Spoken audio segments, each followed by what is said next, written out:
अस्सलाम वालेकुम, आप देख रहे हैं के न्यूज HD। में हूं हारिस अली शाह गिलानी। चलते हैं आज की अहम खबरों की तरफ। रुक करेंगे उकाड़ा का, जहां से रिपोर्ट कर रही हैं हमारी नुमाइंदा मिसबा नाज। मुस्लिम लीग काफ के पंजाब असम्बली में निस्फ या इससे ज़्यादा अरकान की चौधरी शुजात के साथ रवाबित की इत्तलात। हुक्मरान इत्तेहाद सैलाब ज़दगान के लिए इक़दामात पर वज़ीर आज़म वज़ीर ख़ारजा की कारकर्दगी से मुतमईन। नवाज शरीफ की आलमी बिरादरी से नतीजा खेज़ राब्तों पर बिलावल भुट्टो की तारीफ।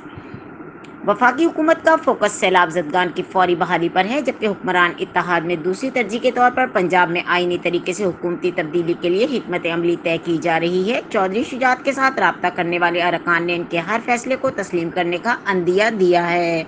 मजीद खबरों और अपडेट्स के लिए हमारे साथ रहिएगा। तब तक के लिए अपना ख्याल रखिएगा। अल्लाह हाफिज।